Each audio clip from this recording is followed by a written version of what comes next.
네, 최근의 정치본색 시작하겠습니다. 오늘 함께할 세 분 소개해드립니다. 노영희 변호사, 김한 한겨레 기자, 그리고 김민아 시사평론가 나와 있습니다. 안녕하세요. 안녕하세요. 어제 저 뉴스타파의 봉지욱 기자와 통화를 했는데 봉지욱 기자는 지금 기소를 안 당한 사람이잖아요. 한상진, 김용진, 김만배 신앙님 이렇게 구속 기소는 김만배 신앙님, 불구속 기소는 뉴스타파 대표와 기자 뭐 이렇게 두 명.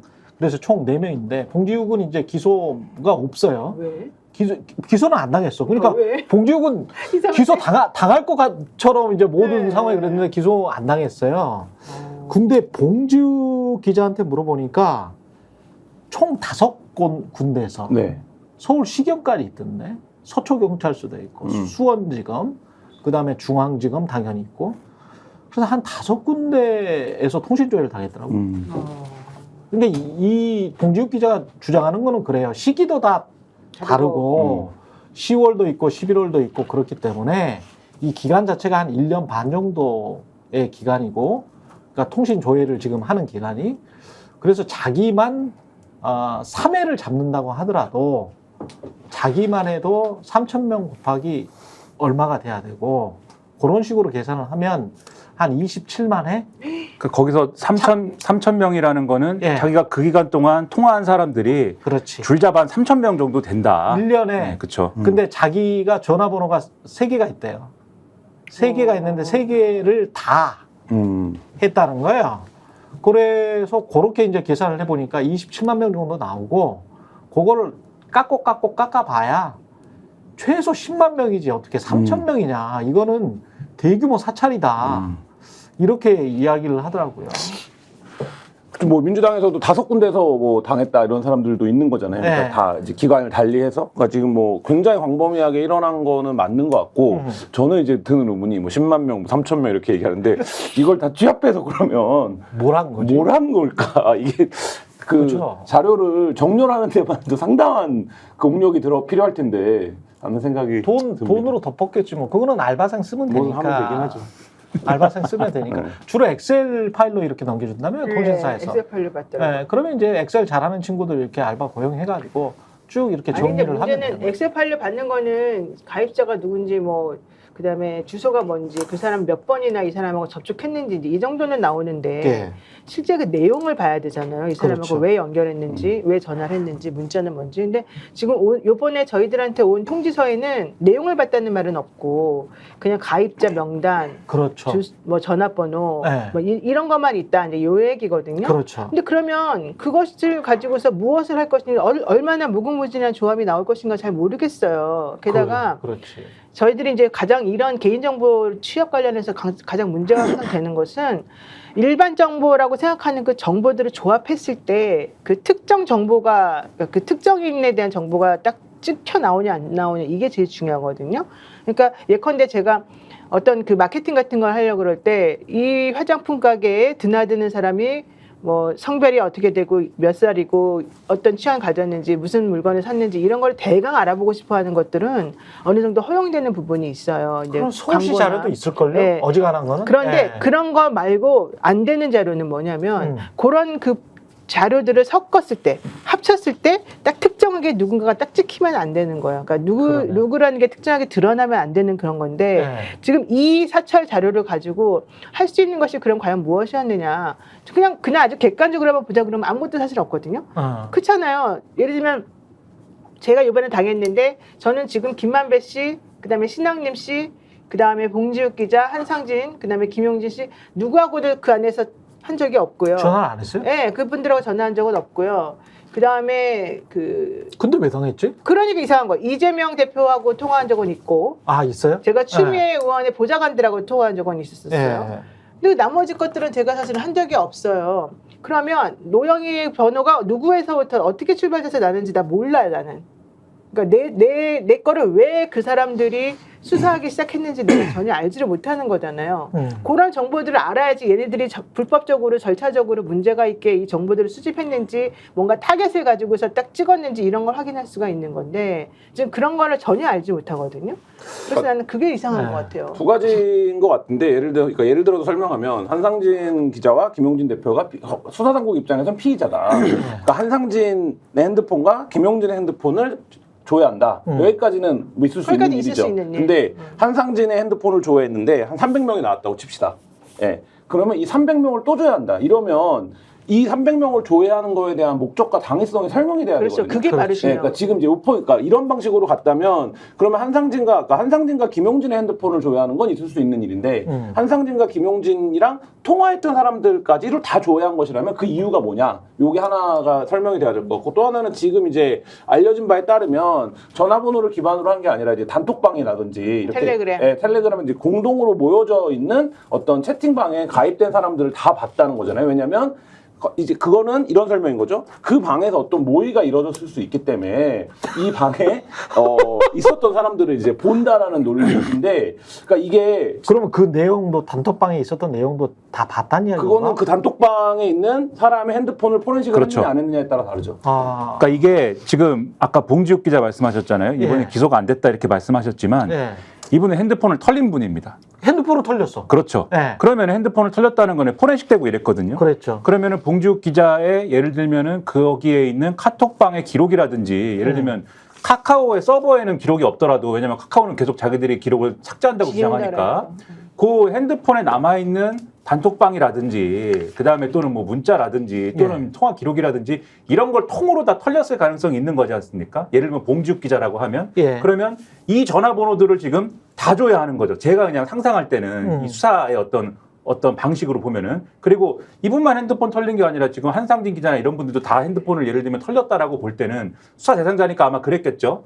그랬을 경우에 또 이 핸드폰 안에 있는 단톡방이라든가 지금 말씀드린 것들이 다 이 들어있는 사람들 전화번호를 다 조회했다. 이렇게 설명을 해야 지금 왜 뜬금없이 이 사람이 왜 지금 통신조회 대상이 됐지? 이게 설명이 그래야 되는 거거든요. 지금 상황. 왜냐하면 어제 좀 말씀드린 대로 타고 갔으면은 예를 들면 최경영을 조사했는데 최경영이랑 통화를 한 김민아가 있으니까 김민아도 한번 조사를 해봐야 되겠다. 이랬으면 김민아한테 영장을 청구해가지고 김민아 폰을 압수수색했든지 아니면 김민아의 통화 이 사실 조회를 했든지 이런 게 선행돼야 되지 않습니까? 그렇죠. 근데 그렇게 한 거냐는 추가적으로 확인해 봐야 되지만 지금 그런 것 같지는 않고. 야, 생각해보니까 타고 간 것 같지 않네. 이게 왜냐하면, 아니, 그러면 국민의힘 의원들이랄지 국민의힘 보좌관도 나와야 되잖아.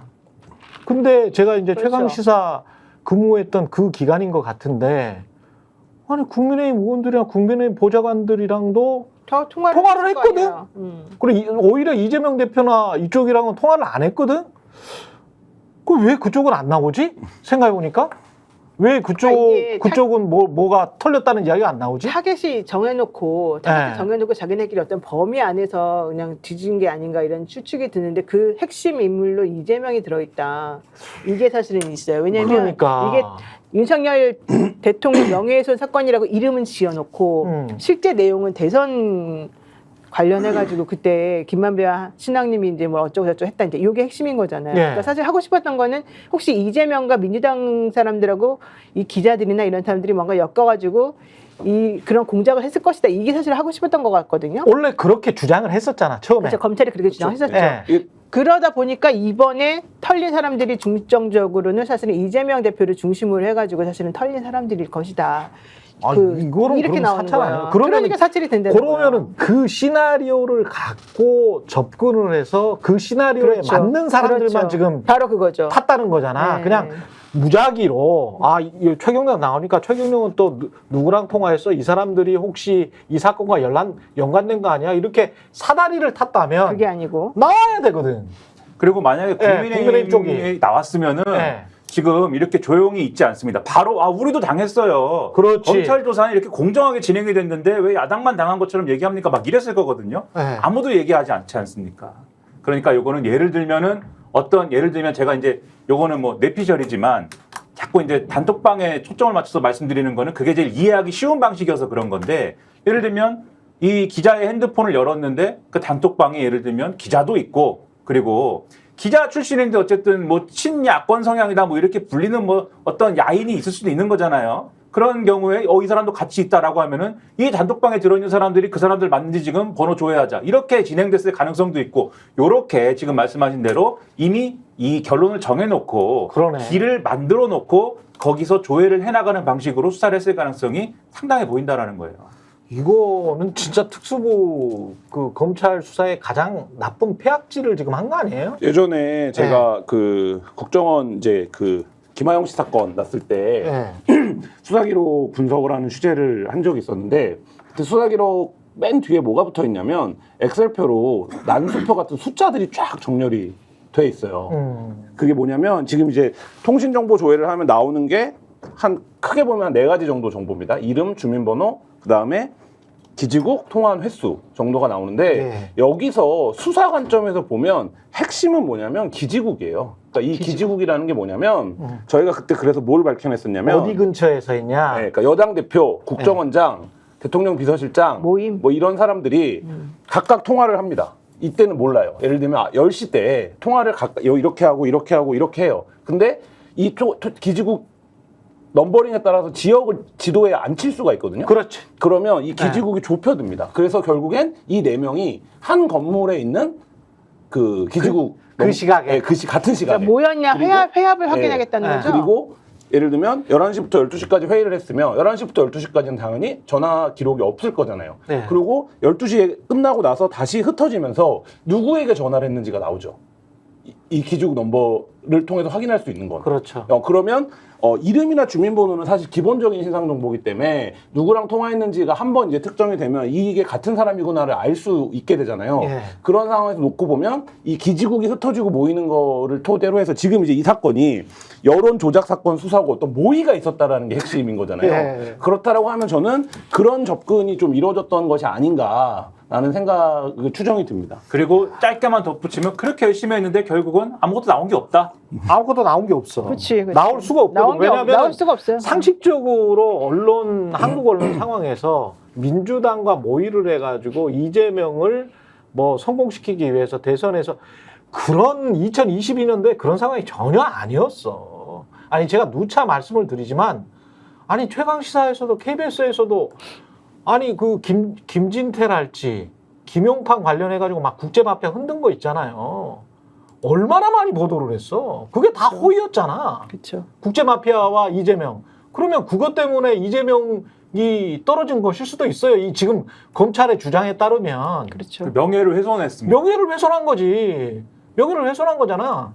이재명 국제마피아랑 관련이 없다는데 계속 관련이 있다라고 대선 몇 개월 전까지 떠들었잖아. 그리고 KBS의 최초로 PD라는 분이 기자회견 해가지고 네. 검사 사칭은 이재명이 주범이다 이렇게 주장을 해가지고 명예훼손을 당해서 낙선한 것일 수도 있습니다. 그렇지. 그 사람이 지금 요번에 근데 최초로 문제는 추종 PD 할 때 그거를 같이 공모하거나 문화재단? 최소 본인도 검사 사칭을 했었을 가능성이 높거든. 그것 때문에 잠깐 구속도 당했었거든. 그렇잖아요. 그러면은 뭐야 이게 뭐냐고 이 검찰의 논리가 지금. 하여튼 그래서 저의 개인적인 생각과 수많은 사람들과의 논의 끝에 나온 결론은 네. 타겟은 이재명이었다. 타겟은 이재명이었다. 타겟은 이재명이었다. 근데 털었는데 안 나왔다. 그런데 안 나왔다. 그게 이제 핵심이라는 거죠. 그러니까 이재명이 다 시키고 그러면 이재명 뭐 JTBC, 경향신문 무슨 한겨레도 여기 들어가 있어요? 들어가 있죠. 저희도 들어가 있죠. 예. 그러니까 좀이라도 연결될 것 같은 모든 걸 다 털었는데 뉴스타파. 그렇게 광범위하게. 근데 네. 결국 아무것도 안 나왔다. KBS, MBC의 특정 프로그램들 다 네, 짜가지고 다 짜죠. 이재명을 당선시킬 목적으로. 그러니까 그러니까 이게 검사들이 혹시 그런 꿈꾸기를 늘 이게 그 모델이에요. 꾸고 있기 때문에 그런 거 아니야? 이 사람들이 자기들 생각이랑 아마 다른 기자들 생각이랑 똑같을 거다 이렇게 생각하고 있는 거 아니야? 이게 이제 지난 국정원이 대선에 개입했던 사건이 적폐 수사 과정에서 이제 드러나고 일부 관련자들이 처벌도 받고 했었잖아요. 네. 그때 어떤 일이 벌어지냐면 국정원, 뭐 청와대, 경찰, 그다음에 이제 당 관계자 이런 10여 명들이 14개의 휴대전화를 사용해서 총 524개의 전화번호와 전화를 주고 받았습니다. 그래서 그 중에 3,295번 연락을 했어요. 이 14명만. 14명이. 근데 이때 검찰이 이거를 연결망 분석을 통해서 이들이 어디서 통화를 했고 어떻게 모의했고 하는 것들을 밝혀냅니다. 탐사보도 했네. 네. 저거 탐사보도 연결만 공사에 탐사보도 저거 몇 천만 원 들어요. 네. 아, 그래요? 예, 카이스트나 서울대 맡기면 저거 최소 몇 천만 원입니다. 그때 이제 네. 말하자면 그때는 국정원이 실제로 대선 개입을 했던 거잖아요. 네. 그 사건의 골격을 놓고 보면 지금 이제 설명하신 대로 이게 민주당을 중심으로 한 어떤 배후 세력이 있고 이들이 선거에 개입할 목적으로 조직적으로 움직였다면 그렇죠. 말하자면 그때 이제 말하자면 적폐수 당시에 국정원이 했던 것 같은 방식으로 분석을 해보면 이게 드러나지 않을까 이렇게 접근을 했던 것 같아요. 그래서 그렇게 하다가 보니까 이제 뭔가 잡히지가 않으니까 네. 범위가 엄청나게 넓어진 건데 근데 이제 그런 방식의 접근을 통해서 뭔가 이 통화 기록을 갖고 연결을 입증하려고 했던 게 아닌가 네. 생각이 듭니다. 그 유명한 컴퓨터 격언이 있죠. 그러니까 이 전제가 잘못된 거잖아요. 그래서 전제가 잘못돼서 쓰레기 같은 전제로 데이터를 막 넣잖아. 그럼 쓰레기밖에 안 나오지. 트래시 인, 트래시 아웃이야. 이게 똑같네. 이게 지금 검찰이 헛돈 썼네. 행정력 낭비하고 헛돈 쓰고. 세금 낭비하고. 근데 정치질한 거 아니야 사실상. 그렇죠. 그 정해진 결론으로 꼴을 네. 막 넣으려고 한 그 행동의 배경, 그 행동의 의도의 압력은 어디서 왔느냐. 결국 이 정권에 충성하려고 하는 그러한 마음과 그 그렇죠. 충성을 유도하고 충성을 요구하는 정권의 어떤 의지에서 온 거죠. 그러니까 그렇게밖에 볼 수가 없죠. 예전에 검사들- 특수부 수사 방식이 항상 이런 식이라고 그러더라고요. 자기네가 먼저 결론을 정해놓고 그 결론에 맞는 그런 자료들만 쭉 수집해놓거나 쭉 만들어내거나 쭉 연결시켜 놓는 거예요. 그래서 아니, 결과물을 하나를 딱 결론을 이게 내죠. 진짜로 통신기록 조회를 해봐야 되는 거는 그때 그 고발사주 사건 있잖아요. 윤석열, 한동훈, 김건희, 뭐 검사들, 정점식, 뭐 그때 김웅, 관련된 김웅 뭐 쫙 있었잖아. 이 사람들 통신기록 조회 해봤나 그때? 그때 공수처가 조금 했더니 그거를 미친 사람들이라고 하면서 공수처장을 구속시켜야 된다고 주장한 게 난리 윤석열. 이게 대통령. 굉장히 심증이 많이 가는 사건인데. 그리고 사실은 한동훈 대표가 아이폰을 잔금 해제를 거부하면서 잔금 해제를 거부했잖아. 거기서 수사기관에 중단됐죠. 가도 아이폰은 잔금 해제를 거부하면 열 수가 없다라는 한국 사회의 불패의 신화를 남겼죠. 그리고 언론 장악과 관련해서도 뭐 최초로 권성동, 뭐 김기현, 뭐 박성중 이렇게 쫙 누구죠? 저기 저 이동관, 뭐 김홍일, 뭐 방심위 위원들, 예? 이렇게 쫙 하면 공원연의 간부들, 김장겸 뭐 이렇게 해가지고 언론 장악을 하기 위해서 반헌법적으로 언론을 장악하기 위해서 이들이 어떤 범죄적 행각을 벌였는지 통신기록 조회 한번 해봅시다. 한 10명만 해도 아주 촘촘하게 나타날 것 같은데 내가 보기에는 수사권이 있어야 되는데 수사권을 제발 탐사보도 기자들한테 좀 줘봐. 우리가 공정하게 우리한테만 주자. 민주당도 하고 여기 국민의힘도 한번 해줄 테니까 나는 그 의심되는 사건들이 너무 많아. 우리 네 명한테만 좀 줘보라 그래. 네, 언론 장악 관련해서도 아니 그리고 그 정도 예산 주고 알바생들 쓰고 제가 아는 그 카이스트 업체 있어요. 제가 이거 연결만 분석은 거의 처음에 시도했었거든. 네, 한국에서. 그래가지고 그 업체는 굉장히 크게 됐지. 잘 됐어요? 나중에 이제 코스닥 등록까지 할 수 있을 정도의 사이즈로 이제 어마어마하게 커졌지. 편집국에 가면 연결망 분석을 할 수 있는 능력 있는 기자들이 다 있습니다. 아, 그래요? 나중에 가짜시다. 이게 한 20년 전이니까 이게 계속 이렇게 자라난 거야. 그치, 그래서 지금 업그레이드겠죠. 아니 최상병 사건도 마찬가지고 김건희 관련해서 이종호 이것도 전부 다 통신 해봐야 되는 거 아니에요? 이종호도? 당연히 해야죠. 그러니까 말씀하신 대로 이건 통신기록 조회 정도가 아니고 압수수색을 해야 압수수색을 해야죠 이거는. 그러니까 지금 말씀하신 거 이 통신 이용자 정보 조회라고 하는 네. 기법에 네. 기법이 왜 필요한지가 있는 거예요. 그치. 그러니까 왜냐하면 특정한 어떤 모의를 통해서 이 사건이 전개됐을 게 분명한데 당사자들이 다 발뺌을 해. 그러면 기본적으로 통신 이용자 조회를 통해서 기지국 넘버라든지 이거를 통해서 너희가 이렇게 많은 특정 기간에 이렇게 많이 통화를 했어. 그러니까 이거는 너희가 이렇게 이제 압박해 가는 거거든요. 그렇죠. 수사기관이. 근데 지금 이 사건을 놓고 보면 민주당에서만 130명이 넘고 지금 뭐 시민사회 기자들까지 다 합치면 지금 뭐 한 3,000명이다라는 말도 있고 지금 아까 뭐 10만 명이라고 얘기도 하셨는데 네. 그렇게 해서는 이게 안 돼요. 그렇게는 접근할 수 없는 방법이에요. 그렇지. 예를 들면 그거는 연결망이 구성이 안 됩니다. 그러니까 아무리 거기서 핵심적인 포인트를 예를 들어서 뭐 이재명, 신학님, 김만배로 잡는다고 하더라도 이 셋 간의 직접적인 커넥션이 만약에 없다. 이 연결망 안에. 그렇지. 그렇다라고 하면 신학님을 중심으로 한 1000명이 있고 김만배를 중심으로 한 500명이 있고 이재명을 중심으로 한 1000명이 있을 수밖에 없게 결과가 나와요. 그러니까. 네, 근데 지금 핵심이 그거라면 그것만 했어야지. 근데 말씀하신 것처럼 예를 들면 고발사주 의혹이라든지 언론장과 관련해서 소수의 몇 사람이 의논해서 이거를 정리했다. 이런 사건들에서는 이게 어떤 최적화된 툴이 될 수 있는 거죠. 그렇지. 네. 근데 지금 이제 검찰이 뭔가 말씀하신 것처럼 그림을 정해놓고 접근을 하다 보니까 이게 분명히 이 핵심적인 우리가 짚은 인물들 간에 연결고리가 나올 거야 라고 했는데 지금까지 진행된 수사 결과만 놓고 보면 그 연결고리가 없는 거야. 없는 거야. 그러니까 이게 작년 10월 달 정도에 봉지욱 기자 핸드폰이 포렌식 된 게 작년 10월 달 정도거든요. 근데 뭐 이 자리에서도 몇 번 말씀드렸는데 그 10월 달에 무슨 일이 있었냐면 김병욱 의원 보좌관이 이 압수수색을 당합니다. 똑같이. 근데 그 건이 뭐였냐면 그러니까 사실은 엄밀히 보면 별건이죠. 봉지욱 기자가 그 당시에 핸드폰 포렌식 당한 거는 이 건이잖아요, 지금.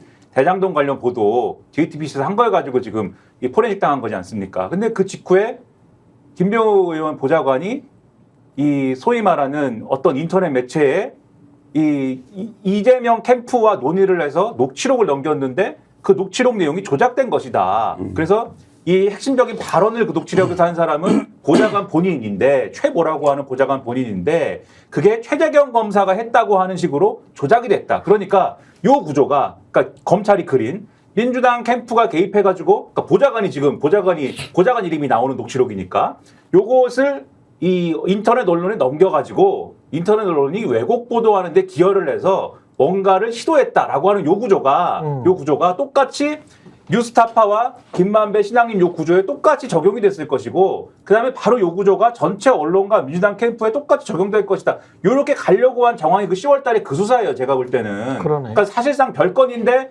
요게 요렇게 이루어졌으니까 요거에 근거하면 이렇게 파면 요게 규명이 될 거야. 요건데 근데 지금 방금 말씀드린 요 별건으로 진행을 해서 우회로를 뚫으려고 한 이 수사가 있지 않습니까? 아무것도 안 됐어요, 이 수사도. 아무 내용이 없습니다, 이 수사가. 그러면은 이게 별건으로 뚫으려고 한 것도 안 된 거고. 그리고 나서 이제 10월 달에 그게 안 되니까는 1월 달에 대규모로 이렇게 뭘 찾으려고 전화번호를 대규모로 이제 사실 조회를 했는데 이것도 안 된 거고. 결과적으로는 아무것도 안 돼서 자기들이 그린 그림을 입증을 못하는 과정만 계속 드러난 거죠. 돼지 눈에는 돼지만 보이는 거예요. 예, 검사들이 워낙 정치질에 지금 능숙하고 본인들이 그런 생각을 가지고 있으니까 다른 사람들도 본인들 자리에서 얼마나 자율적으로 일을 하고 있는지를 파악을 못하는 거야. 한국의 언론계나 시민사회에 관해서 잘 모르고 있어. 굉장히 무지한 인간들인 거지. 그러니까 돼지들인 거예요. 그러니까 돼지들 눈에는 돼지만 보이는 거예요. 근데 저는 이게 이 일부 검사들의 자체 기획인가 아니면은 뭐 누가 위에서 시켜서 윤석열이 개인 휴대폰으로 전화를 걸어본 건가? 야, 이런 거 좀 해라. 내 명예훼손 사건인데. 이러면 심각한 거 아닙니까? 아니 근데 검사들이 그냥 단순하게 야, 우리 한번 이렇게 한번 해보자 이래가지고 이렇게까지 광범위하게 장기간에 걸쳐가지고 아무것도 안 나오는 거를 계속해서 하고 그럴 수는 없잖아. 그러니까. 이거는 예산 이거 어마어마하게 지금 돈이 돈 많이 들었을 들어가는 것 같은데. 건데 이거는 그냥 단순하게 우리끼리 한번 우리가 궁금하니까 혹은 이럴 가능성이 있으니까 한번 수사해보자 이런 차원으로 할 수 있는 건 아닌 것 같고 그렇게 하려고 그러면 사실 아까 말씀드린 대로 연결된 수많은 다른 뭐 국민의힘이든 뭐 보수든 누구든 다 연결된 사람들이 많으니까 그렇죠. 다 같이 나와줘야 되잖아요. 근데 그런 사람들은 하나도 안 나오고 이쪽 사람들에 대해서만 이만큼 지금 뭐 사돈의 8천에 뭐 애기까지 다 조회했다는 거잖아요. 그럼 그거는 일단 뭔가 특정 타겟을 중심으로 해서 특정한 목적을 가지고 특정한 행위를 했을 것이라고 하는 전제를 깔고 그 전제에 맞는 것들을 찾아보기 위해서 난리를 쳤다는 것밖에 안 되고 그렇죠. 그거는 그냥 가만히 있어서 안 되고 이게 우리가 보통 전문 용어로 기획수사라고 하거든요. 그럼요. 그 기획수사가 바로 이 특수부를 통해서 이루어진 거다. 예전 특수부 지금 이제 반부패수사부 이 반부패수사부의 일부의 강백신 검사 이 실에서 이거를 하여튼 누군가의 오더를 받고 왜냐하면 자기 혼자 절대 할 수 없어요. 이 검사들은. 그렇기 때문에 위에서의 오더를 받고 내지는 직간접적으로 그 명령을 이행하기 위해서 이걸 한 것밖에 안 된다. 이렇게 볼 수밖에 없어요. 그러니까 지금 이 당시에 말씀하신 대로 반부패 1부장이 강백신 검사인 거죠. 강백신. 이분의 경우에는 소위 말하는 윤석열 사단의 핵심적인 검사 중에 한 명이다. 계속 이렇게 얘기를 해온 거고 그다음에 지금까지 수사를 해온 이력을 보면은 주로 지금의 야당 관련 수사를 쭉 해온 거지 않습니까? 그렇죠. 이재명 대표 관련 건을 계속 수사를 해온 거잖아요. 그러니까 야당 수사 전문 요원 아닙니까? 그럼 지금까지 야당 수사 전문 요원. 지금까지 이런 정치적 성격의 특히 야당에 관련된 수사를 해온 검사, 그것을 지휘해온 검사라고 하면 네. 정권에서 이 정권 핵심부에서 예를 들면은 이 사람은 야당 수사하는 사람이니까 절대 우리는 밥도 같이 먹지 말고 전화 한 통도 하지 말자 이랬을까? 아니면은 좀 더 이 사람하고는 좀 더 긴밀하게 한번 잘 얘기를 잘 해보자. 그런 분위기였을까? 저는 후자의 가능성이 높지 않을까 이렇게 생각이 돼요. 2021년 12월 23일에 윤석열 대통령이 페이스북에 쓴 거 있죠. 정치 사찰 공수처 이대로는 안 됩니다. 이러면서 통신 자료를 조회했다. 자기네 소속 의원 7명. 이 정치 사찰까지 했다는 것이어서 충격인데 국회의원에 대한 사찰은 국민에 대한 사찰이다. 네. 이런 식이라면 일반 국민들 사찰하지 말라는 법이 없다. 존폐를 검토해야 될 상황이다. 공수처에 이렇게 얘기를 했잖아요. 미친 이게 사람들 아니냐 이랬잖아요. 미친 사람들. 그다음에 게시타포 얘기까지 다 나왔잖아요. 이게 이번에 똑같이 들어간 데다가 이번 훨씬 더 광범위하고 그렇지. 예, 훨씬 더 타겟층이 딱 명확하고 훨씬 더 일반 국민에게까지 다 들어가 있었기 그리고 때문에 세상에 본인 사건이야. 본인 명예훼손. 자기 명예훼손 이렇게 하는 사람이 본인 없어요. 명예훼손 대통령이 사건이야. 돼가지고 그리고 대통령 선거에서 졌으면 그래도 이해해. 이해해. 근데 대통령 선거에서 이겼어. 이겼는데 수많은 그런 의혹 보도들 중에서 본인 의혹 보도는 절대 하면 안 된다는 식이잖아요. 그렇죠, 이거는. 그렇죠. 뭐 이런 또라이가 다 있어. 아니 나라가 이게 미친 거지 진짜. 이거를 그냥 그리고 국민의힘이나 대통령실은 이것과 관련해서는 또 찍소리도 안 하죠. 안 하죠. 지금 아무 말도 안 하고 있죠. 아니 검찰이 뭐 법대로 했겠죠. 요 정도 입장을 지금 주장하고 있고 아무 말도 안 하는 거나 마찬가지죠. 그러면서 지금 유일하게 반론격이라고 얘기하는 게 이재명 대표가 그 당시에는 이게 사찰이 아니라고 하지 않았습니까? 이렇게 막 주장을 하거든요. 놀고 있네. 그런데 놀고 있네 진짜. 왜 그래? 아이고. 네, 제가 정말 이 말씀을 인간 드리려고 예, 말씀하세요. 말씀을 드리려고 했는데 놀고 있네라고 그래가지고 네. 아니 놀고 있는 거예요 지금. 놀고 네, 있는 근데 거야. 그렇게 국정이. 주장을 하는데 네. 그렇게 주장을 하는데 네.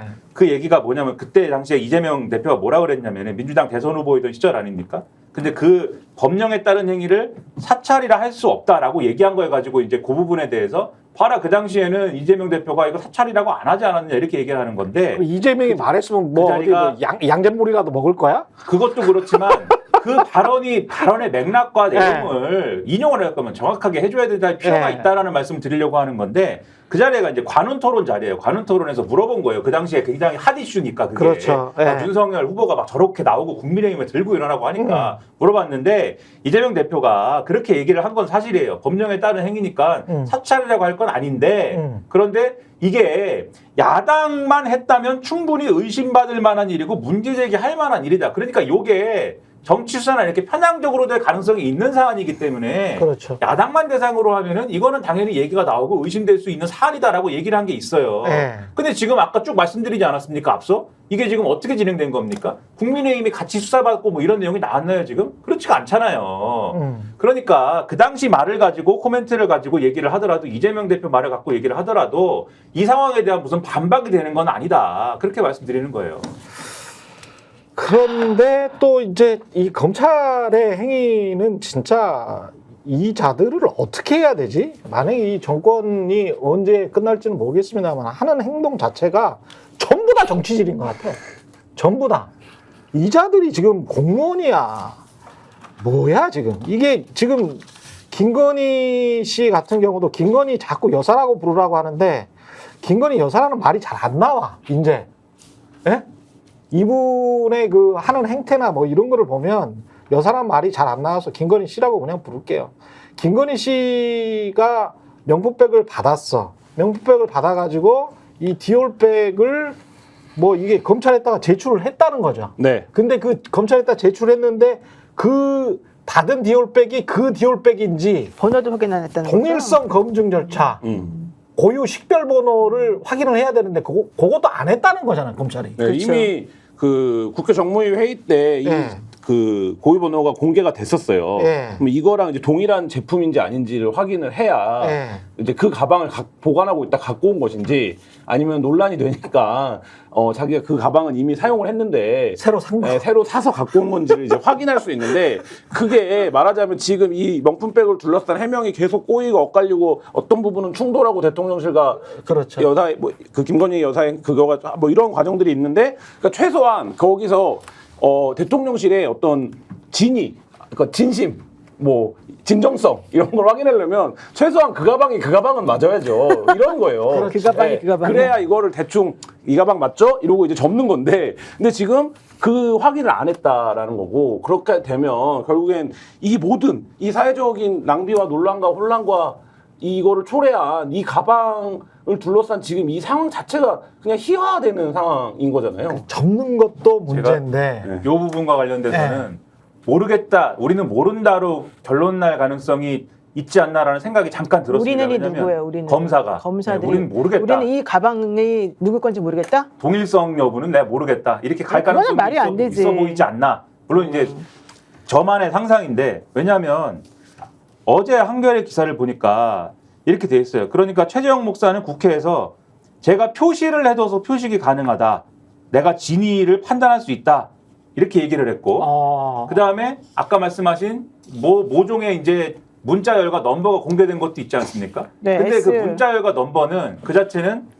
이 동일한 이제 제품에 대해서는 일종의 제품 코드여서 다 이 동일한 제품이면 다 들어가는 넘버라는 거예요. 그래서 그렇죠. 맞아요. 그거 자체는 이제 이 고유한 고유 번호가 아니라는 그렇죠. 거죠. 요거에만 해당하는 번호는 아니고, 그러면은 요 제품만의 고유한 시리얼이라는 건 존재하냐를 한겨레가 디올 관계자한테 물어봤어요. 네. 근데 제품만의 고유한 시리얼 번호를 운영하고 있지는 않지만 간혹 제조상의 이유로 제품 안에 번호가 새겨져 있기도 하다, 이런 애매한 얘기를 하고 있습니다. 무슨 얘기인지를 모르겠는데 어쨌든 시리얼 번호를 제품만의 고유한 거를 운영하고 있지는 않는 제품이다라는 식으로 디올 관계자가 얘기를 하는 거잖아요. 예. 그러면 이런 근거들을 막 모아가지고 제가 이제 혼자만의 뇌피셜은 검사는 동일성 여부를 판단할 수 있는 장치는 없다. 1. 2. 최재형 목사가 주장하는 표식이라는 거는 주관적으로 주장하는 거니까 그건 우린 모른다. 이렇게 가는 가능성이 있는 거 아니냐. 그럴 수 있네. 그럼 의심이 된다. 일부러 그렇게 하려고 그럴 수도 있겠죠. 근데 최재형 목사가 말하는 자기가 표식. 식별할 수 있는 표식이 뭐예요? 안 말해주고 있지 아직. 그게 뭔지는 말을 안 했어요. 디올백 안에 가령 뭐 안 보이는데 무슨 태그가 있는데 조그만하게 자기가 뭐 써놨나? 빨간 걸로 뭘 하나 점을 하나 찍어놨다 할지, 근데 이제 아니라서 뭐 사용자도 잘 모른다 할지 그런 표식일 수도 있는 것이죠. 그리고 사실은 이걸 곰곰이 보면 검찰의 이런 행태를 이미 검찰이나 경찰의 이런 행태를 이미 예견한 사람이 있네요. 그 아크로비스타의 그 변호사분이 계시잖아요. 그 여자 변호사? 그 권 변호사. 네. 그 권 변호사 경찰에서 이거 증거로 제출하라고, 책 제출하라고 그러니까 안 준다 그랬죠. 안 준다 그랬잖아. 니네 못 믿는다. 니네 못 믿는다고. 그게 결국은 가지고 간 다음에 이 책이 그 책이 아닌 것 같다, 뭐 이런 식으로 경찰이나 검찰에서 둘러댈 수도 있었었거든. 그렇죠. 그러니까 이게 지금 김건희가 버린 거냐, 또는 김건희 윤석열 후보가 버린 거냐? 야, 아니다. 경찰과 검찰은 지금 알리바이를 만들어주는 어떤 기구가 돼버렸잖아요. 네. 이거를 퍼펫이라고 그러는데. 아니 그래서 권력의 퍼펫. 맞아요. 인형들이야 이게. 네, 그래서 사실은 이제 이런 식으로 이제 문제가 되면은 예. 진짜 그 물건이 그 물건인지도 모르고 그 물건 뭐 이제 어떻게 행동해야 될지도 모르고 이제 복잡스러운 상황이 이제 펼쳐지게 되는 거잖아요. 그래서 이런 상황에서는 그 소유권, 지금 검사가 이 물건이 이 사람 건지 아닌지 확인도 안 해주고 우리한테 알려주지도 않잖아, 솔직히 예. 말하면. 그러면 우리는 이럴 때는 이 최재형 목사나 이명수 기자가 이 가방 그럼 돌려주세요. 선물 돌려주세요. 소유권 나야겠습니다. 그렇지. 그렇게 해놓고 실질적으로 그 가방인지 아닌지 확인하는 절차를 법원에서 거쳐야 돼요. 그러네. 법정에서 네. 판사를 상대로 해가지고 네. 이거 물건 가져오라 그래라, 상대방한테. 그래서 가지고 와서 이 물건에 뭐뭐뭐뭐 있는데 이건 내 거다 아니다. 그렇지. 만약에 니네가 가져온 이 물건이 내가 표시해놓은 그것이 아니라 그러면 이거는 잘못된 거다. 왜냐면 지난번에 김건희 여사가 자기는 뭐 물건을 돌려주라 그랬다는 둥, 뭐 아니라 그랬다는 둥, 썼다는 둥, 안 썼다는 둥 막 말이 많다가 검사가 나중에 이랬잖아요. 검찰에서 이 물건 팔아가지고 공매해서 국고를 재산을 환수하자 그랬잖아요. 그리고 이게 뭐 그 대통령 기록물이냐 아니냐 한참 그럴 때 이명수 기자가 그러니까 나 준 적 없으니까 그럼 돌려주세요라고 해서 또 소유권 주장한 적이 있었거든요. 그러니까 이거는 소유권부터 일단 먼저 명확히 밝힌 다음에 실제 그걸 상응하는 물건이었는지 아닌지 확인하는 과정을 우리가 주체적으로 해야 돼요. 그렇지. 그래서 우리가 바로 이명수 기자나 최재형 목사 측이고 우리들이 그래도 그나마 할 수 있는 건 검찰을 빼고 해야 돼. 그게 바로 법원을 통해서 할 수 있는 거니까 이게 말이 됩니까? 소유권 청구를 해야 되는 거죠. 국가 기구가 이렇게 불신을 받고 불신받고 있어요. 있는 진짜. 거죠. 이게 당근 점수 50점만 넘는 사람만 봐도 사용감이 있는지 없는지 알 수 있는 문제인데 이게 대한민국 검찰이 전체가 이 사건에 매달린다고 해도 네. 과언이 아닌데 이거를 확인을 못하는 상황이 된다. 이렇게 하면 사실 검찰이 스스로 우리는 존재할 이유가 사실 별로 없어요. 이렇게 고백하는 것과 다름 아닌 결과 불신을 초래한다. 그러니까 정말 악랄한 부분이 있는 게 그러니까 검사들이 정말 이렇게 하면 안 되지 않습니까? 근데 이렇게 하지 않는 이유에 대해서 난 이거는 약간 양념 같은 얘기인데 법률신문이라는 아주 중요한 법조인들 사이에서는 아주 중요한 신문이 있지 않습니까? 근데 법률신문 기사 제목이 빨라진 검찰 언도독의 반전인가예요. 그러니까 이게 무슨 얘기지 하고 이렇게 봤어요, 눌러서. 근데 최근에 이제 이 논란이 되고 있는 서울중앙지검장 이창수 검사, 서울중앙지검 4차장 조상원 검사, 서울중앙지검 반부패 3부장 이승학 검사 뭐 이런 사람들 있잖아요. 남부지검장 신흥석 검사, 서울 남부지검 금융조사 2부장 장대규 검사 이런 사람들 언더독이다라고 하면서 이 사람들이 아주 지금 열심히 수사를 하고 있고 그중에 김건희 여사 관련 수사도 있고 뭐 야당 수사도 있고 등등 있는데 왜 이렇게 사실 이 기사의 행간은 정권 코드 맞추고 있다 이 얘기로 우리가 받아들여야 되는 그런 내용인데 예. 왜 이렇게 열심히 하느냐. 예. 서울대를 안 나왔대요 이 사람들이.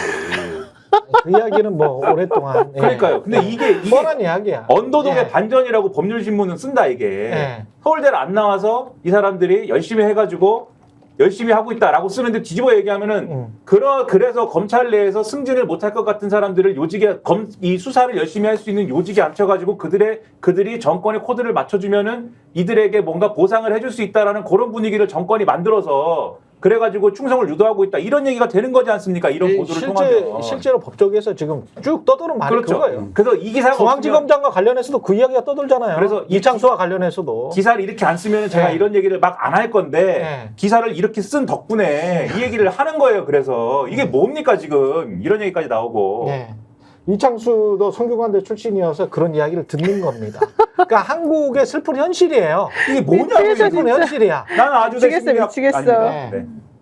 그런데 저는 이 부정청탁 김영란법 위반으로 자꾸 지금 타겟을 맞춰가지고 이걸로만 하는데 이게 지금 뇌물수수로도 볼 수가 있는 사건이었고 다른 사안들 같은 경우에 그 금감위원인지 무슨 뭐 있었잖아요. 그 전화로. 네, 임명. 그거 충분히 그거 녹취가 돼 있었고 그러면 그것도 조사를 해봐야 되는 거잖아요. 그러면 이거는 만약에 그대로 그렇게 됐으면 김창준 씨도 마찬가지고 그 연방 하원의원 미국 직권남용이고 국정농단이고 인사개입 아닙니까? 그러면 그런 것들도 좀 따져볼 수 있어야 되는데 그런 것들은 말 쏙 들어가고 이거 사용감이 있는지 없는지 그거 확인해보고 사용감이 없으면 이게 그냥 이 여사나 대통령실의 말대로 그냥 잘 이렇게 더스트백에다가 보관을 한 거니까 이거를 받을 마음이 없었나 보네. 예? 여사의 주장대로. 그걸 그리고 우리가 그냥 믿어야 되고 그리고 안 믿으면 어떻게 할 거야? 우리가 검찰인데. 니들이 뭐 기소권 있어? 뭐가 있어? 니들은 그냥 조용히 해. 뭐 이런 거잖아요. 네. 그러니까 얼마나 이게 국민을 얼마나 모욕을 주는 거야. 이 정부의 인사들이나 이 검사들이. 그게 검사의 네? 헝그리 정신이라고 법률신문은 썼어요. 헝그리 정신이요? 그게. 네. 상당히 그러니까 돼지들인가? 이 가방이 그 가방이 맞는지도 확인을 못하는 네? 검찰이 말씀하신 대로 무슨 인사개입 논란으로 아니 그리고 이게 국가라는 게 국민을 위해서 유권자를 위해서 존재를 하는 거지 공무원 따위들이 어디서 지금 이렇게 정치질을 대놓고 드러내놓고 이렇게 막 해 싸가지 없이 옛날에 이렇게 무례한 인간들이 이게 지금 제가 지금 한두 사건이 아니고 지금 몇 년 동안 이래 한국 검사들이 몇 년 동안 이러면서 이런 싸가지 없는 행동을 하면서도 아무렇지도 않게 서울대 법대의 나라인 것처럼 행동을 해. 싸가지 없는 자식들 아니에요 이것들 진짜. 강백신 검사는 네? 서울대긴 한데 법대를 안 나왔어요 또. 아 그래요? 안타깝네. 서울대 법대 안 나오면요. 서울대 네. 나왔어도 네. 이릅니다. 네. 아니 서울대 법대를 나왔어도 서울대 교수만 하면요. 그거는 아니에요. 사법고시 안 보면 안 되지. 사법고시를 안 보고 검사를 안 했으면 삼류지. 조국 교수 봐요. 사법고시가 네. 아니라 서울 법대 나왔지만 안 한 게 아니라 떨어졌겠지. 서울대 법대 교수를만 했기 때문에 예. 그렇기 때문에 법률적 지식도 하찮은 것이지. 예. 그래서 이런 얘기를 제가 꺼낸 죄로 말씀드리면 저는 대학교를 졸업을 못한 사람이라는 거를 여기서 강조를 합니다, 제가. 아, 정말 대학교 졸업 안 그- 했어요? 근데 어떻게 이렇게 잘해요? 뭘 잘합니까? 정말 검사들은 본인들이 어. 공무원이라는 거를 좀 새겨 마음속에 가지고 있었으면 근데 이 좋겠어요. 정권- 정말 이 정- 싸가지가 없습니다. 하는 이 정권 행동이. 초기에 네. 검찰 출입을 오래 했던 이제 법조를 오래 출입했던 선배들이 그런 얘기 했었거든요. 농담처럼 이게 검사 출신 대통령이 돼서 레임덕이 오지 않을 거다. 왜냐면 레임덕의 결정적인 방아쇠는 결국엔 검찰이 검찰이니까. 당기는 건데. 그렇죠. 근데 지금 굉장히 특수한 조건에서 특수한 검사였던 사람이 대통령이 됐기 때문에 굉장히 인기가 형편없고 떨어진다고 하더라도 검찰이 움직이지 않으면 궁극적인 말하자면 그 레임덕 오지 않을 것이다 이런 얘기해서 저도 이제 그때는 뭐 검찰이 뭐라고 라고 생각을 했는데 최근에 한 3개월 사이에 벌어진 사건들 보면 하나하나가 다 밑동도 흔들 수 있는 건들이거든요. 그렇죠. 예, 정권에. 예. 근데 어쨌든 버티면서 간단 말이에요. 버티면서 가고 있어요. 가고 있고 이게 수사가 어떻게 되는 거야? 뭐 이렇게 사람들이 궁금해할 정도로 사건이 많음에도 불구하고 뭐 하나 딱 떨어지게 나오는 게 없고 아무도 어떤 검사도 튀어나오지 않아요. 그러니까 예전에는 정권 관련된 수사를 하면 위에서 못하게 받고 막 해도 일선에서 튀어나오는 검사들이 있었거든요. 근데 사실 그렇게 움직여지지 않는다. 이게 이제 지금 막 보면 윤석열 대통령 너무 무능해, 너무 못해, 곧 끝날 것 같아 하지만 지금 핵심적인 말씀하신 건데 결국엔 그거에 대한 수사, 기소를 한 기관이 다 갖고 있기 때문에 근데 결국 이 기관이 결심하지 않으면 이 기관이 움직이지 않으면 상당 부분 이런 국면이 정체되고 오래 갈 수 있다 이런 생각이 듭니다. 제가 이제 진짜 좀 어제 제가 검경 전직 검 그리고 현재 경에 계신 분들을 만났었거든요. 만나가지고 이야기를 듣는데 그들의 입장에서 한번 이제 이해를 해보려고 했어요. 근데 이제 쭉 이야기를 들어보니까 어떤 모임이 끝나고 나서 좌절감을 느낀 게 하나 있는데 결론은 그거야. 한 사람은 이제 검사 출신이고 한 사람은 현직 경찰인데 수뇌부들 쪽이죠. 높은 사람, 중간 간부들 이상인 사람들이지. 근데 이제 이 사람들이 동일하게 이야기하는 거는 절대 여사를 버릴 수가 없는 구조다. 왜? 네, 그래서 왜 그랬어? 왜? 그러니까 이렇게 답변을 하더라고. 어떤 대통령도 아들이나 딸까지는 검찰한테 줬지만 지만 부인을 준 대통령은 없다. 똑같다고 보면 된다. 절대 주지 않는다. 절대 이른바 엄정한 법의 심판에 맡길 수가 없다. 아니 근데 과거의 여사들은 이렇게까지 한 적이 없잖아. 저도 똑같이 네. 속으로는 그 생각을 했는데 네. 이제 그러면서 일상적으로 그런 이야기를 하는 거야. 네 같으면 부인한테 감옥 갈 수도 있는 그런 선택을 하라고 하겠냐라는 거지. 근데 이런 식으로 전반적으로 제가 말씀드린 건 뭐냐면 그 우리나라의 검경을 지휘했거나 지휘하고 있는 사람들의 상식, 본인들의 상식은 그거야. 부인을 어떻게 어떤 남자가 이거는 조금 더 보면 조금 더 가면 홍준표의 페이스북 발언이랑 비슷해. 어떻게 부인을 버리냐? 어떻게 부인을 버리냐? 어떤 상남자가 상남자가 뭔지는 아나. 아유. 그런데 그거를 법을 다루는 사람들이 법과 관련한 행정부에 있는 사람들이 그런 마인드로 이야기를 하는 거예요. 근데 무슨 얘기인지 한국 사회를 살아가는 입장에서 이해는 하는데 충분히 나도 이해가 됐어. 예를 들면 윤석열 검찰이 어떤 일을 했습니까? 조국 법무부 장관 수사할 때 예를 들면 남편 건드리고, 그러니까 부인 건드리고 자식 건드리고. 그때도 저 비판적으로 다 혐의가 있으니까 수사를 하는 거지라는 혐의가 있으니까 수사를 한 거죠. 그리고 딸까지 했습니다. 이때 뭐라고 얘기했냐면 많은 사람들이 상식적으로 우리도 아는 것처럼 남편을 구속하면 부인을 구속하지 않거나 부인을 구속하면 남편을 구속하지 않거나 자식을 구속하지 않거나 뭐 이런 게 그렇죠. 말하자면 가족 수사에서의 어떤 상례다 이런 옛날에 얘기를 해왔는데 룰이었죠. 예. 옛날에. 근데 이 룰을 본인 필요하면 깨는 거 아닙니까? 그러니까 말하자면 뭐 혐의가 없다 이런 얘기 말씀을 드리는 게 아니라 네. 이 수사에서 어쨌든 의사결정이 되는 과정에서 누군가에게 책임을 지우면 되는 부분이었는데 그리고 충분히 그 수사의 의도를 중간에 이미 달성해버렸는데 그럼에도 불구하고 그렇게 지금 수사를 했는데 그런 관점에서 놓고 보면 그때 윤석열은 공정과 정의와 상식 아니었습니까? 누가 있으면 권력이 힘 있어도 한다 이런 거였는데 그럼 마찬가지 잣대를 본인에게 들이댈 수 있어야 하는 거고 말씀하신 것처럼 어떤 영부인도 지금 김건희 여사처럼 이렇게 복잡 다양한 혐의를 달고 영부인을 하진 않았죠. 한국 역사에 이런 영부인이 어디 있었어요? 최소 주가 조작 전주였잖아. 검찰이 주장하는 대로 최소 주가 조작 전주였던 영부인.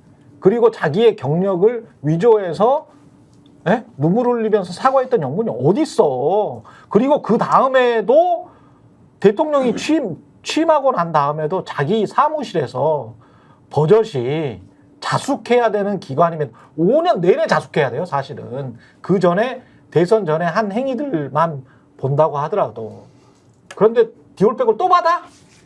제가 아까 그분이 하신 말씀을 듣고 바로 든 생각은 첫째로 그래도 최소한 잡혀갈 만한 일이라는 거는 그쪽 사람들이 인정을 하는구나 이 생각이 먼저 들었고 네. 두 번째로 대통령이 정말 그 배우자를 지키고 싶은 상남자의 마음이라고 하면은 배우자를 지키는 대신에 본인이 책임지면 되지 않습니까? 본인이 책임지는 방식으로 지켜야 되지 않습니까? 네. 본인은 아무것도 책임을 안 지는 거잖아요. 여기서 그렇죠. 책임이라는 거는 꼭 법적인 책임이 아니더라도 정치적 책임도 있는 거 아닙니까? 그럼요. 대통령을 그만두시든가. 네. 제가 정말 한계까지 말씀드리면은 이런 배우자를 둬서 내가 미안하다. 대통령을 그만두든가. 아니 국민들이 한계에 지금 왔어요. 그러니까 뭐 그렇게 네. 해가지고 이거를 방어해달라. 이거를 제가 대통령 그만둘 테니까는 이 부분은 선처해 주십시오 하든지 검찰 조사를 받으면서 내가 지은 죄에 대해서 내가 사법적으로 책임질 테니 나의 배우자가 지은 죄에 대해서는 최소한 불구속으로 수사를 해주세요. 이렇게 하시든지 그렇게 지키는 것이지 대통령으로서의 권력도 지키고 대통령으로서의 권력으로 할 수 있는 수단을 다 동원해가지고 내 배우자도 지키고 이렇게 하면은 그게 독재자가 되는 길이죠. 무슨 길입니까? 그러면서 지금 언론 장악하는 모양을 보세요. 예, 그 이야기 좀 이따 광고 보고 이어가도록 하겠습니다. 아니 왜 아직도 3년간 같은 통신사 인터넷 계속 쓰고 계세요? 인터넷 가입 시 48만원 무슨 변동 시 추가 혜택이 주어집니다. 인터넷 비교를 통해 인터넷 가입하고 지인에게 홍보해주세요. 본인 추천을 통해 가입한다면 5만원이 추가로 지급됩니다. 지금 문고에 인터넷 비교원 검색 후 3초만의 변동 행보 비교해보세요. 인터넷 비교원. 네, 인터넷 비교원에서 인터넷 TV 가입 시 최대 48만 원, 48만 원이 됐네요. 만 원 올랐습니다. 정수기 렌탈 시 최대 30만 원, 총 78만 원까지 최대 혜택 받을 수 있고요. 인터넷 TV 가입을 원할 때는 인터넷 비교원에서 정수기 렌탈도 마찬가지입니다. 365일 연중 무료 상담 가능하다고 하고요. 네이버에 인터넷 비교원 검색하시거나 1670-2571로 전화하시면 되겠습니다. 이거 지금 방송사법은 여름 휴가 마치고 업무에 복귀해서 제거할 예정이다. 그러니까 거부권 행사하겠다는 이야기고 방송사법 다 거부권 행사하면 거부권 행사가 20번째. 19번. 19번. 지금 15. 예, 곧 20번 채우겠네. 네, 지금 이게 네. 그래서 기자들한테 여론조사를 했다는 거예요. 네. 한국기자협회 창립 60주년 특집으로 음. 대통령이 정확히 뭐가 문제냐. 그래서 윤석열 대통령이 거부권 행사하는 것이 잘못되었다라고 하는 것에 하는 의견을 낸 사람들이 기자가? 기자 10명 중에 8명이라는 거예요. 당연하지. 언론과의 소통 역시 잘못하고 있다는 것도 87% 이렇게 10명밖에 나왔어요. 안 돼요? 10명 그러니까 기자협회가 7월 19일부터 28일까지 1,133명을 대상으로 여론조사를 해갖고 네. 대통령 취임 이후 현재까지 15개 법안에 대해서 제2요구권을 행사했는데 네. 이것에 대해서 어떻게 평가하냐. 그러니까 뭐 특정한 게 아니라 15개 지금 한 것 전체에 대해서 그랬더니 77.1%가 잘못하고 있다. 그리고 매우 잘못한다라고 판단한 사람은 50.2%.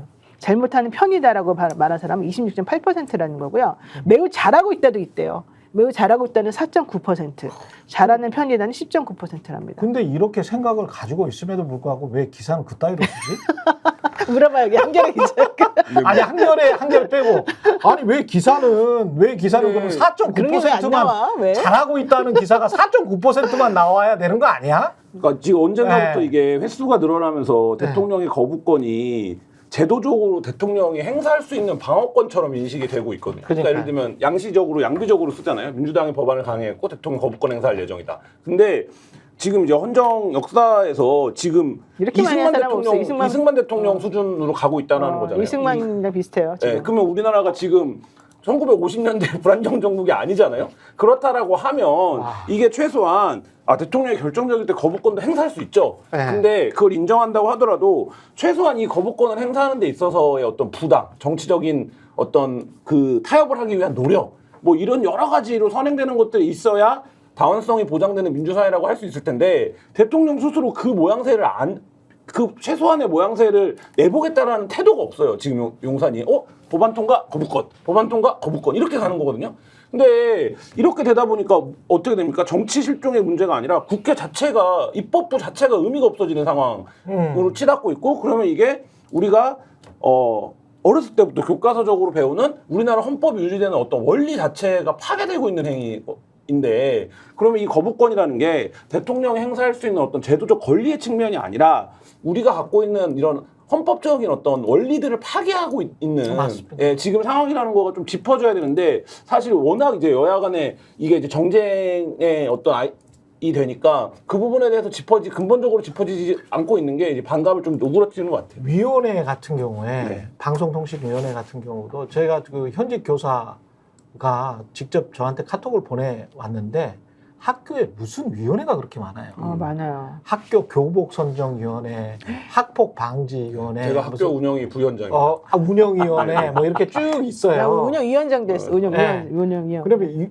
운영위가 굉장히 위원회가 많더라고요. 근데 그걸 가령 뭐 생활부장인 교무주임인 저와 그리고 담당 교사만 2명으로 운영을 하겠다. 그리고 학부모랄지 학생 대표랄지 뭐 객관적인 무슨 뭐 변호사랄지 경찰이랄지 이런 사람들은 다 빠져라. 그리고 우리가 멋대로 우리 마음대로 학폭 운영에도 하고 그리고 저 교복도 마음대로 선정하고 뭐 이렇게 하겠다라고 하면 학교가 난리가 난다는 거야. 그건 있을 수가 없다는 거야. 근데 그 전에는 교장 마음대로 했잖아요. 30년 전, 40년 전에는. 지금 정부가 30년, 40년 전으로 똑같이 돌아간 거야. 이미 시민사회나 우리 조변에는 각종 위원회를 통해서 민주적인 절차와 제도를 통해서 모든 이해관계 당사자가 좀 만족할 만한 결론을 얻으려고 노력을 하고 그걸 가지고 애들을 또 가르치잖아. 각종 위원회 참여를 가지고 야, 우리는 이런 위원회가 있고 학생회도 이렇게 조직돼서 너희들이 교사들한테 이런 이야기도 할 수 있고 이게 우리가 애들한테 가르치는 거잖아요. 그러니까 윤석열 정부가 지금 하는 일은 국가의 시스템이랄지 우리가 차곡차곡 쌓아온 민주적 전통을 하루아침에 무너뜨리는 거예요. 이자들이 하는 게. 그래서 제가 계속 이렇게 거친 말을 할 수밖에 없는 게 이게 어떤 A를 차려서 뭔가 이 사람들한테 좀 이렇게 높여주고 국가를 담당하는 자들로서 그런 자들이 아니야. 보니까 아주 썩어 빠졌고 그 돼지 눈으로 세상을 보는 그런 자들인 거예요. 돼지는 착하고 괜찮은 동물이에요. 자꾸 돼지를 여러분 걔인가? 걔도 좀 착하지. 착하지. 방통위가 예산이 한 2,500억 될 거예요. 방통위 기간 예산. 방통위 기간 예산 제일 많이 쓰이는데 어딘지 방송사에 계셨으니까. 어디에 제일 많이 써요? 방송 제작 지원에 제일 많이 써요. 원래가. 그러면 방통위가 하는 일이 뭐냐를 예산으로 놓고 생각해 보면 지능과 규제를 동시에 갖고 있는 기구잖아요. 당연하지. 그러면 이 2,500억을 갖고 MBC, KBS, SBS를 포함한 방송사들이 좋은 프로그램 만들 수 있게 제작 지원하고 이게 이제 제일 큰 일이에요. 그거 해야 돼요. 저도 거기 위원이었어요. 그리고 중요한 거 뭐냐? 방송이 어쨌든 보편제이기 때문에 이 보편제라고 하는 방송에 누군가가 소외되거나 이 시청권이 담보되지 않거나 뭐 이러면 사실 이제 알 권리라든지 여러 가지 측면에서 권리적인 문제가 발생할 수 있기 때문에 이 부분을 해소하는 게 또 방통의 굉장히 중요한 일입니다. 그러면 제가 뭐 이게 아름다운 얘기만 한다라고 생각하실 수 있겠지만 방통위는 그런 일을 하는 데예요. 근데 지금 원포인트로 위원장 임명했다가 10시간 만에 공영방송 이사들 선임하고 탄핵당하고 나 버틸 거예요 라고 하고 있으면 방통위가 지금 이 윤석열 정부의 머릿속에는 MBC 사장 바꾸는 자리라는 인식밖에 없고 그 나머지 연간 2,500억을 쓰면서 하는 어떤 일들에 대해서는 지금 거의 직무가 뭐를 하고 있는지도 모르는 상황으로 몇 년째 빠져들고 있거든요. 네. 사실 이 자체가 국정 운영의 어떤 기본적인 그게 없다. 국정 운영 자격이 없다 이런 생각이 듭니다. 진짜 이게 심각한 게 한덕수 국무총리도 이 사람도 이제 고시 출신으로 평생 공무원 한 사람 아닙니까? 이 사람도 지금 윤석열 대통령이나 국민의힘과 똑같은 이야기를 하는데 야당이 일방적으로 통과시킨 이번 개정안 방송사법은 오히려 그간 누적되어 온 공영방송의 편향성 등을 더욱 악화시킬 우려가 크다는 지적이 많다. 이렇게 불공정하기 때문에 우리가 정부가 나서서 이 불공정한 방송들을 바꿔줘야 된다라는 그 이야기를 계속 하고 있잖아요. 근데 자유시장 민주주의 잘하고 스스로를 다 지칭을 하잖아요. 그럼 방송이 편향적이면 누가 바꿔줘야 됩니까? 제품이 서비스가 안 좋으면 누가 바꿔줘야 돼요? 시장에서는 소비자고 방송에서는 시청자나 독자가 바꾸는 거죠. 시청자가 시청률로 판단을 하는 거예요. 그런데 박민의 KBS 같은 경우에 사람들 다 쫓아낸 다음에 시청률이 높아졌습니까? 청취율이 높아졌습니까? 아니잖아요. 그러면 시장에서 어떻게 지금 판단하고 있는 거예요? 이상하게 가고 있네? 이렇게 편향되게 가고 있네? 이렇게 판단을 하는 거잖아요. 근데 이자들이 지금 하는 거를 보면 허원재라는 정수장학회 이사장 이 사람도 이 사람은 원래 부산일보 뭐 국제신문 언론인이었던 겁니다. 허원재 씨는 우리가 잘 알잖아요. 김원 기자 잘 알지 않습니까? 네. 허원재 씨. 잘 알지 않아요? 잘할 그 종편 탄생시킬 때 큰 역할을 하셨던 분이죠. 자, 허원재 언론인이었어? 국회의원 했어요? 한나라당 국회의원 했어요? 네. 박근혜 캠프 가서 미디어 무슨 발전본부장. 미디어 발전본부장 했어? 정무수석 했어? 다시 정수장학회 이사장 해. 이게 얼마나, 그러니까 평생 언론인 했다가 당적을 가지고 있으면서 쭉 정파적인 색채만 보여온 인간이잖아요. 그러면서 방송을 장악하거나 네. 방송 환경을 보수 쪽에 유리하게 만들거나 그리고 방통이나 이런 데서 보수의 구도를 유지하는데 장기간 역할을 해온 분이에요, 이분은. 그렇죠. 그것만 자, 해온 분이에요, 이분은. 이진숙도 마찬가지 아닙니까? 언론인 하다가 뭐 무슨 당인지 저 자유한국당인지 무슨 당인지 공천 신청했었죠. 네. 당적을 가졌었죠. 네. 그런 인간들이 나와가지고 편향성 시비를 지금 하는 거예요. 언론인들에 대해서. 저는 이 상황 자체가 너무 답답한 거야. 저는 한 번도 당적을 가져본 적이 없거든요. 예? 일부러. 그래서 방통위원장이 안 되시는 거 아닙니까? 그렇지. 그런 거지. 뭐. 그래서 이렇게 떠들고 있는 거예요, 지금 네. 이렇게. 그래서 평생 언론인만 하는 건데 이게 지금 말이 되냐고.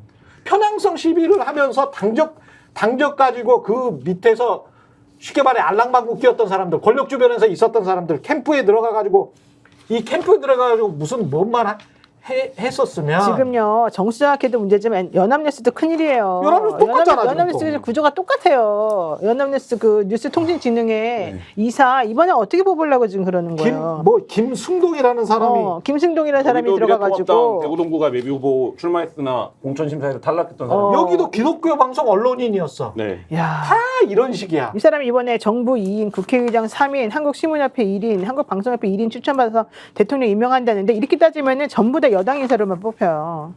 전부 그래, 이건 어떻게 될 거예요, 이거 진짜. 김태규도 판사 출신이라고 네. 하지만 마찬가지로 정치적인 편향성을 아주 심하게 엄청나게 보여요. 완전 빌런이었대요. 그 사람이 국민권익위원회 부위원장이었거든요.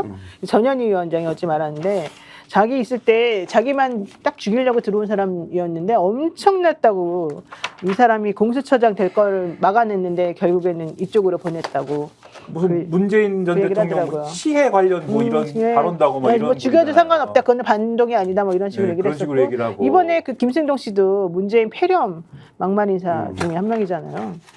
그러니까 이게 아까 김한 기자님이 말씀해 주셨지만 방통위에서 하는 일이라는 게 지금 공영방송 장악만 하는 게 아니라 말씀하신 것처럼 방송 분야에도 현안이 굉장히 많고 예를 들면 OTT 어떻게 할 겁니까 지금 상황이 이런 것들이 있는 거고 통신 분야 어떻게 할 겁니까 이 정부가 야 통신 회사의 그러한 것들을 어려운 나쁜 점들을 고치겠다라고 하면서 경쟁을 활성화시키겠다고 하면서 통신요금 낮춘다며. 그러면서 제4이통을 추진하겠다라고 했는데 박살났잖아요. 꽉 났죠. 사실상 꽉 났습니다. 그럼 뭐 관심이 있는 겁니까? 근데 이 정권이 제가 잘 생각해 보면은 이것도 사실은 모든 얘기를 다 검사 얘기로 풀어가냐 이렇게 주장하실 수도 있겠지만 검사의 시각으로 통치를 하는 것 같다라는 생각이 드는 맞아요. 거예요. 왜냐하면 네. 통치자의 시각으로 통치를 하면은 제가 너무 거창한 얘기지만은 이게 헌법적인 가치가 어떤 거고 이 법의 취지가 이런 거니까 이 법의 취지를 최대한 살려서 내가 해 나가되 다만 예를 들면 이 법의 취지를 살리면서 내가 할 수 있는 역할을 하겠다. 이게 통치자의 시각이잖아요. 근데 검사의 시각은 뭐냐면 법의 취지가 뭐가 어쨌든지 간에 내가 이 사람을 범죄자로 기소할 수 있는 법적 근거를 내가 찾으면 그 법의 취지가 어쨌든 법적으로 이게 가능하다는 것만 입증하면 되는 사람들 아닙니까? 예. 그러니까 지금도 방통위를 운영하는 방식도 그렇고 지금 각종 현안에 대하는 방식을 보면은 이 법의 취지가 왜 있는지 기구가 왜 있는지는 상관이 없어요. 내가 이걸 할 수 있다만 증명하면 돼요. 이게 제가 볼 때는 전형적인 검사의 시각이고 윤석열 정권은 검사인 것이지 통치를 하는 사람들이 아니다. 통치자가 아닌데 그 자리에 왜 앉아 있습니까? 이런 의문이 든다는 거예요. 대통령도 검사들도 국민 앞에 무릎을 꿇을 수밖에 없는 공무원이라는 거를 다시 한번 각인시켜줘야 될 것 같아요. 이 정권은 버르장머리도 없고 싸가지도 없고 예의도 없고 무례하기 짝이 없습니다. 계속 이런 식으로 이제 버티겠다는 건데 이거는 국민들이 더 이상 참지 않을 거라고 보고요. 이 한계점에 왔습니다. 가을 찬바람 불기 시작하면 쉽지 않을 겁니다. 이대로 갈 수 있다. 우리는 기득권이니까. 우리가 모든 거 수사 기소권을 다 가지고 있으니까 너희들은 입 닥쳐. 한국의 민주주의가 그렇게 녹록한 그런 민주주의가 아니에요. 한국인들은 무혈혁명으로 여기까지 온 거예요. 예? 이 민주주의를 만든 거야. 예? 독재 정권에서도 군부 독재 정권에서도 싸워서 이긴 우리 할 수 있어요. 한국인들입니다. 우리를 그렇게 어수룩하게 보면 안 되고요. 네. 우리 할 수 있어요. 대충 좌절감 심어주고 일단은 3년 동안 아무것도 못해라고 이렇게 분위기를 몰고 가는 것 같은데 절대 굽히지 않겠습니다. 저희는 정치본사의 노영희 변호사, 김한 한겨레 기자, 김민아 시사평론가와 함께했습니다. 고맙습니다. 고맙습니다. 저희가 얘기할 때 오셔가지고 라이브로 관전하시기 바랍니다. 반드시 주변 사람들 데리고 오시기 바랍니다. 구독, 좋아요, 알림 설정 해주시기 바랍니다. 좀 살려주십시오, 저 좀.